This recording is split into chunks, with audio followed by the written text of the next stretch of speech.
Alright, so this is going to be a quick workout that you can do, and we're going to specifically be targeting your glutes, alright, your butt. So, we're going to have 4 exercises. First one is going to be lunges. We're going to do 10 per side with that. Then we're going to then transition to the floor. We're going to do hip ups after that, and that'll be 20 reps. After hip ups, we're going to do 1 leg hip ups, 10 per leg, and then after that, we're going to finish with Supermans, and that'll be alternating, and we're going to do 20 total, 10 per side. Now the lunges, I'm going to do basically just stationary. You can do these however you want to. So you can do walking lunges, you could do box lunges, crossover lunges, whichever you want to do. For this though, we're going to do 10 per side. You can do this alternating if you're doing walking, 20 total, or if you're going to do like I'm going to do right now, which is a stationary, we'll just do 10 per side. Okay. Now for that, we're going to square up, good posture, and I'm going to step the leg back, and I want a long stride with this, right? I'm in the middle, okay? My arms will come up here, and then I'm gonna push off, and I'm gonna come back here. When I do this, when I draw that leg back, 90-degree angle, as close to that as you can get. We don't wanna be like crazy condensed like this. Long stride. Like I said, I split this movement in half with my upper body, so I'm not like this or leaning too far back. I'm right in the middle. I'll push off this front foot's heel, keeping my foot flat though. We don't want those toes to come up. Pull the hip forward, squeeze my glute at the top, and then we'll start that next movement. Now when I'm back here like this, I feel this leg's glute right here. And that's the glute I'm gonna drive off to come forward, squeezing it as I come up. There's 3, 4, 5, using my arms as a counterbalance, 6, because here I might tilt various directions. With my arms coming up, whoop, that'll actually allow me to center in the movement, and it creates a counterbalance, right? Here. It also allows me to know whether or not my shoulders are rounding, which means I'm rounding and I'm actually pushing my knee forward. Because if my elbow's up, in order to round my shoulders, I'd have to drop them. So it's a good marker for knowing whether or not you're rounding your shoulders. Good, so that's one side, now we'll do the other. Long stride here, up, long stride back, 2, squeezing that glute as we come up, 3, 4, 5, and I usually say I want my heel to have contact and my big toe. Like I said, I don't want it so that my toes are lifting up. 6, 7. If I needed to, I could use this wall as a guide for anybody that's struggling with the movement. It would be light right here, just a little bit of a guide, okay? So I don't just lean all my weight onto it. It allows me to get that proper length for that stride. Because some people, it is a balance issue where they can't quite, and they'll be stuck here if they can't use this wall. This wall allows them to stay more upright and get into that position, okay? So now we've done 10 per leg here, and we're going to transition to the floor. Alrighty, so now we're on the ground, and what you're going to do, we're going to lie flat on our back. I usually use my arms. I'll place them on the ground. I'll bring my heels back until they touch my hands, okay? Because I don't want my feet too far out. So I'll bring those in. Lets me know that I have a good wide stance too. Once I'm there, my hands come out to the side. You want to make sure that you draw your belly button in. What you don't want is this spacing between your back and the ground, right, where you're arching your lower back. That's too much pressure on it, okay? Flatten that out. Drive off the heels.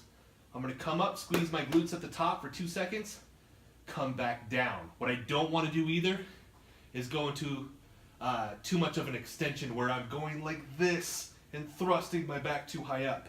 A line from my knee to my shoulder as closest to that as I can get. Okay? We're doing 20.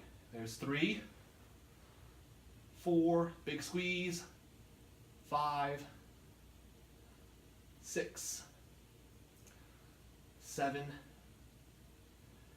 8, 9,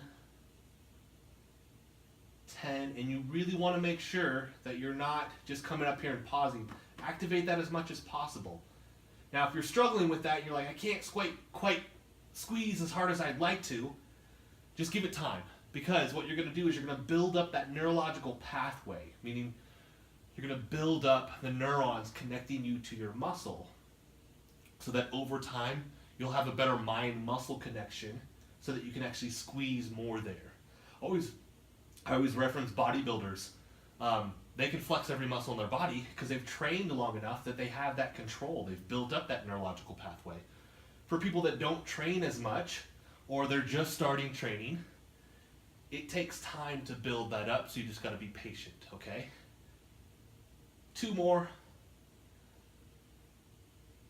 1 more.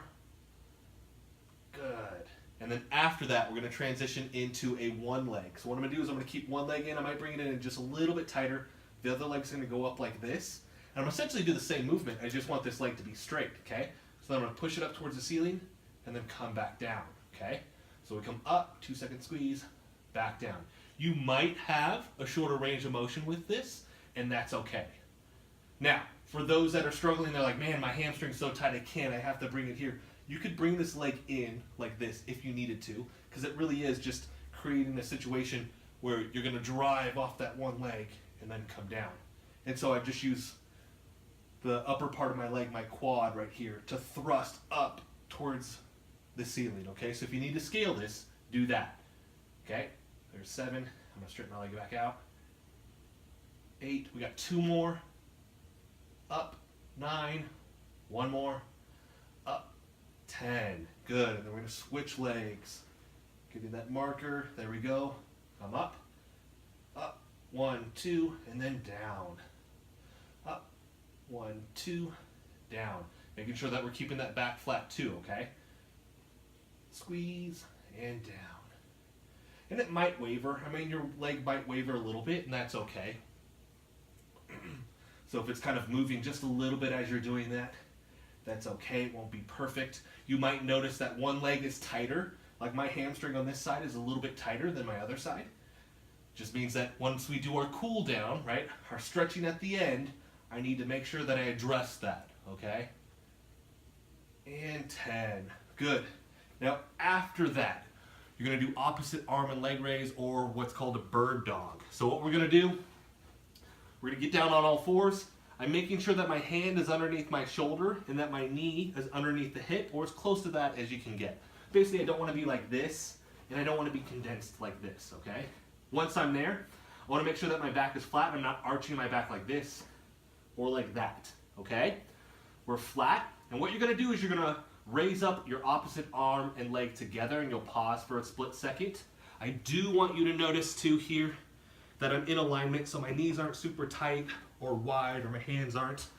Basically, if I'm set up here, I can draw my hands back to my knees, okay?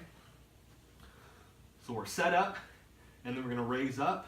We'll come here, keep my head down. We'll come back down in place, and then we'll do the other side. Now for this, we're doing 10 per side, 20 total, because I'll be alternating. There you go. And I'm going to squeeze my glute when I come up, and as I come back down. And the other thing that you're going to feel is actually your posterior shoulder girdle. It's all those muscles around your shoulder blade. Okay? And that's as I raise up like this. And I'm trying to stay kind of in the lane here, meaning I'm not reaching off to one side or the other, and not kicking my leg off hard like that, okay? There you go. Staying in alignment. I usually take like maybe a split second pause, maybe like a 2-second pause at the top, just to make sure that I'm squeezing not only my glute, but my posterior shoulder girdle. And if you're having hip weakness, or if your hips are just weak, what you're going to notice is that as you lift up like this, you might shift towards that hip. That's okay for right now. You will build strength in this movement over time. It's a good way to figure out, maybe you have one side that is a little bit weaker than the other. Movements like this will actually tell you whether or not that's going on, okay? So, I also make sure that I keep my head in alignment with this. So what I mean by that is, as I do this, I don't try and strain my neck back, I just keep it down, okay? Do 1 more per side, come up, squeeze, come down, up, squeeze. I'm gonna do 1 more just in case, because lost count. Big squeeze, come down, up, big squeeze, come down. Alrighty. that was it. That was our first round. What I want you to do is 2 to 3 rounds of this, okay? Make sure we're really squeezing those glutes on this. And then after this, what you're gonna do is your cool down. We're gonna stretch, various stretches that you can do, hamstring, quad, hip, glute, right? There are a ton of various stretches that you need to do after you've done this workout so you can bring your central nervous system back down. You can get that flexibility and those mobility drills in, because this puts you in a heightened state when you exercise, and you don't want to just stop here and then leave and then go do something else. You want to bring your body back down so that you get into a recovery mode much quicker. So this has been a glute specific. There are other muscle groups that we work, like your hamstrings and your quads, but a very specific amount of this is on your glutes. So but this has been a glute specific workout, 2 to 3 rounds. Make sure that you know how many reps you have on each, and you can change this and alter this over time if you wanted to. I'm kind of giving you the base template that you can then, once you go through it and you're very familiar, you can create and make this your own. Thank you guys so much for watching this, and I hope this helps.